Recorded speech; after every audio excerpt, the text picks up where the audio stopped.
I'm joined now by Jill Rutter, who is a Senior Research Fellow at the think tank UK in a Changing Europe. Jill, we were just hearing a business voice there, Manufacturing Association, talking about regulatory alignment, frictionless trade.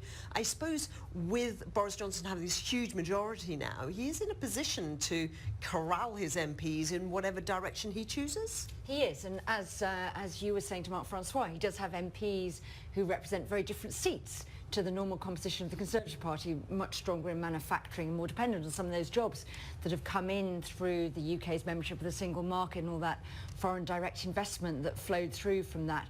But I think it's really interesting because business really was pretty quiet throughout the election campaign. I think in the run-up to it, they were so concerned to make sure that we didn't leave with no deal. They weren't really talking about the shape of the future deal that they wanted. So I think this is very much sort of opening salvo in the war to make sure that we stay close to the EU. And as you say, that is now in the Prime Minister's discretion to an extent. You know, listening to Ursula von der Leyen on Friday, that's probably where the EU wants to sign up. But with rules as well as obligations as well as rights, and that's the difficulty for people like Mark Francois.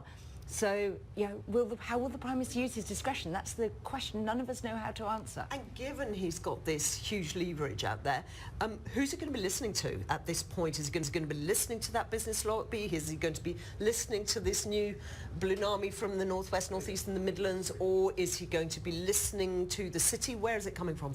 Very interesting. In the sort of run-up to the election, it was pretty clear that this was a government that was very reluctant to engage with business lobby groups, with businesses who weren't supportive of leaving the EU. Does he reopen to business? He really needs to if he's going to get his sort of trade agreement. One of the things you need to do is to bring important groups on with them.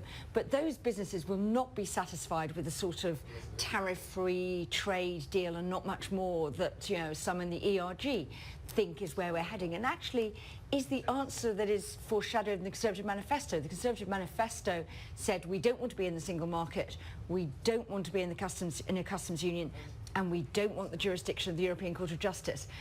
It left a bit of wiggle room on what's called level playing field provisions, possibly, but it was pretty clear we were quite a long way out. And I think the battle is just about to be joined on the shape of that future relationship. And I suppose it will be joined in the new year. I mean, this Friday, coming back to the immediate events of this week, we're going to get a reading of the withdrawal agreement bill probably on Friday, and that's going to get voted through. So leaving January the 31st, and then this discussion that you're talking about, the haggling over the close detail, is going to happen thereafter. Well, ideally it should have happened quite a long time before, because the UK should be pretty clear going into those negotiations what its big asks are and where it's prepared to concede, because this is after all a negotiation. We can't just assume that we get what we want, and there's a lot of preparatory work, and the EU's been doing work on its side. But you're right, the sort of focus of the next month is getting the UK out, passing the withdrawal agreement bill, anticipate that the Prime Minister should have no problems there. He's got a Commons majority, and the fact that it was so clear a commitment, almost the only memorable commitment to the Conservative Manifesto,